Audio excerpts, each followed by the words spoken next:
Hey, what it do, y'all? It's your boy E2 Blue coming back at you again. It is Friday. Last day of the work week. With those of you that work on the weekend, I guess it don't matter, huh? Some crazy things been said this week by Jerry Jones, and I know he was talking about some things yesterday. I didn't get a chance to do the video last night. I was really tired, man. I had a rough week at work, man. So, but I'm giving it to you now. So I know some of you guys were chiming in on Jerry, like, what does Jerry Jones think? Like, look, let me tell you what my opinion is. And I was chatting with Trent Mache. Shout out to Trent Mache, one of my loyal subscribers from down under, from Australia. Shout out to you, brother. Funny thing is this. Like, we look at Jerry Jones. Jerry Jones is what, 77 years old? We talk about this window being closed for not necessarily the team, because the window ain't closed on the team because we got a lot of young players, but the window is closing on our owner, Jerry Jones. We don't like to talk about life and death. We don't like to talk about how long people have on this earth because it's not politically correct. But I will say this. The timetable for him is definitely ticking. Now, the time to win is now. This is the reason why we got a new coaching staff, and I'm loving what the changes that they have made. I'm optimistic about what's going to happen next season and going forward. You know, after hearing Mike McCarthy talk, Mike Nolan talk, Fassel, all of our coaches that we think that are going to come in here and do great things. Everything's sounding good right now, but we don't know what's going to happen for real. But I know damn well it's going to be better than what we had before, because we've seen all of these coaches do better in other places that they were in previously. So I'm excited about that. I will also say that Jerry Jones' comments lately, a lot of you guys are like, is he going through dementia? We don't know. When people are old, when people get to a certain age, they tend to say certain things that we look at and like, what is that? Why would you say something like that? So we heard the Dez Bryant comments that Jerry Jones said yesterday when they asked him in his interview at the Combine. Jerry Jones, what do you think about Dez Bryant coming back? He's like, I thought about it. I was in the shower. I thought about it in the shower, and I'm still thinking about it. Like, guys, don't feed too much into the fact that he thought about Dez Bryant in the shower.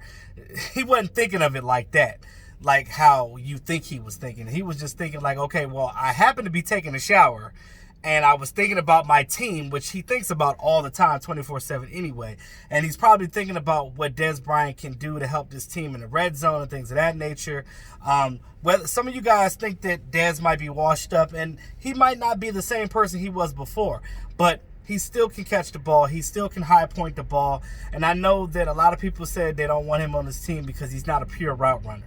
And he's not a guy that's going to go out there and run pure routes. And we've seen the disconnect that he had with Dak Prescott when he was still on the team when Dak Prescott got drafted. It wasn't the same chemistry he had with Tony Romo. See, Tony Romo was able to make Dez Bryant better and make Dez Bryant seem like he knew what he was doing and running routes and things of that nature. But he's always been a raw talent since he's with Oklahoma State. So because he wasn't, the way they used him, he didn't have to really be a smooth route runner.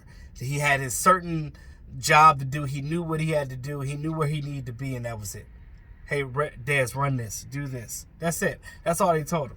But you look at this wide receiver group that we have now, and it may not necessarily mesh with Dez Bryant because everybody is a smooth route runner. You're talking about Michael Gallup. You're talking about Amari Cooper. You're talking about Randall Cobb. All of these guys that are on this team right now are very smooth route runners. Even Tavon Austin, when they did use him. So you look at that, and it's like, okay, I would love to see Dez Bryant, and I said this in an earlier video when I talked about Dez. I would love to see him get a chance to come back, just if it's nothing more than just a tryout, to see if he could do some things. Now, I know that he had a lot of animosity with Jason Garrett and some of the guys that are no longer here anymore. But the only person that's here on this, that's still here, that I think that maybe didn't really want Dez here anymore at that time, was probably fed up with him, is maybe Stephen Jones. But I think that he had a conversation with Stephen Jones, and maybe they cleared the air. Maybe they, got over whatever that issue was that they had with each other before. But of course, Jerry was always loved by Dez. Dez loved him some Jerry Jones. And, you know, a lot of former players of the Dallas Cowboys love Jerry Jones because, you know, he was about his team. You can say what you want about Jerry, but Jerry loved his players. And granted, he did put this team in cap hell before by paying too much of the guys that he wanted. But it is what it is. I mean, you know, the Dallas Cowboys is a mom and pop style company in big corporation form. That's basically what they are. They even asked Mike McCarthy, how is it going from a team that didn't have ownership to a team that now has ownership with Jerry Jones, the ultimate owner, and the way that he runs things? And he basically said what I was saying, that even though it's a big corporation, Jerry Jones runs it like a mom and pop. He's visible to everybody on the team. He goes around, he talks to people. So that's what Jerry does. He talks to the bottom, the middle, and the top.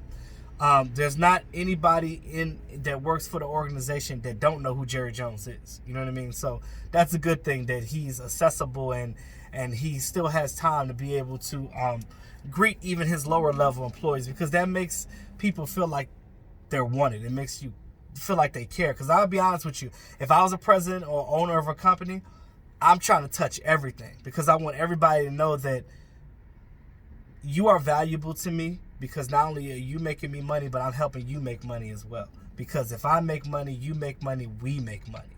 That's how it should work. Now, not to too much get far off a topic, but I think that when you look at the grand scheme of things, Dez really doesn't fit with the culture, what the Dallas Cowboys are doing right now. But it is kind of intriguing to think about, at least, because we know that Jalen Smith wants him back. Jalen Smith said, I had a dream the other night that Dez Bryant was on the team again. And like, you know, D-Law was, you know, ranting and raving to try to get him to come back. These players that are on his roster still love him. They want him to come back. But does he even fit with the Cowboys' mode of wide receiver is anymore? Because everybody else is a smooth route runner. He's not. But I think that if you use him sparingly, use him on sluggo routes, those deep slant routes like how Odell Beckham used to do in New York, because they used to kill us with those slant routes. Get him running on a slant route, or get him in the red zone on the back shoulder fade. Those are the things that Dez Bryant did well when he was with this team. So why not do that? Because you can have him as your fourth wide receiver, use him when you need it.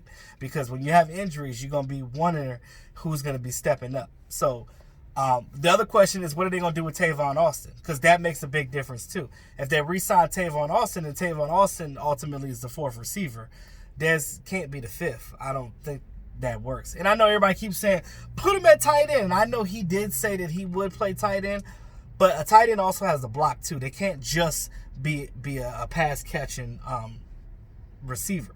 They got to be able to block. And Dez said he ain't blocking nobody. So that's out of the question too. I don't see why you would do that. But that's just, let me know what you guys think about that. That's all I have as far as that part goes. Now, what Jerry Jones said about Dak Prescott is funny as well, because he basically said that I look at Dak Prescott like my son. I compare him to Stephen Jones. I look at it on the same level.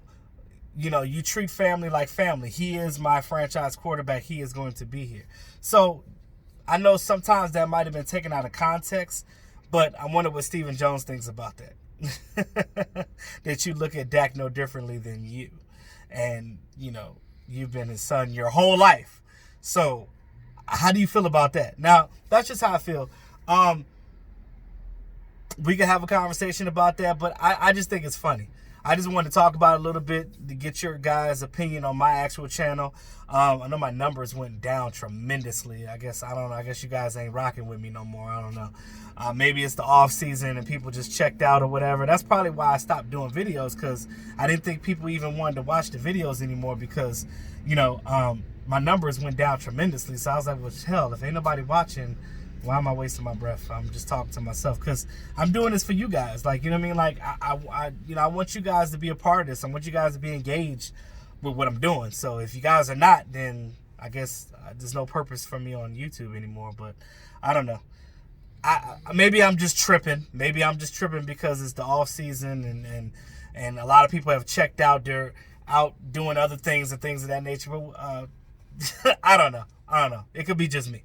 But I'm still here, guys. You know, we're, like I said, I'm working on some things for the during this free agency period. Remember, as far as Dak Prescott goes, that franchise tag deadline is March 12th. So they got to figure out something before that date. Or if they even apply the tag just so they can keep him but still be making a contract in the background. I told you guys in the last video that it only takes for them to pull him in there and just get it going and kick it into high gear for him to sign that contract. So it's all about that guaranteed money. It's all about the incentives. The incentives and the guaranteed money, the things that make the biggest difference in these contracts. Not necessarily what you get on a weekly or a yearly basis. Think about that, guys.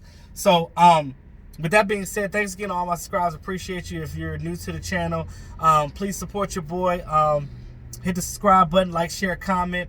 I'm still trying to get this thing up for my merchandise. I'm trying to do some different things with it, so that's why I've been prolonging it, because I had some other ideas that I'm trying to do. Those of you that are going to Vegas, I'm trying to figure out how I can get some stuff made. So if you guys want to purchase it there while we're in Vegas, we'll see how that works out. But in the meantime, between time, it's your boy E2 Blue, always keeping it real. Talk to y'all soon.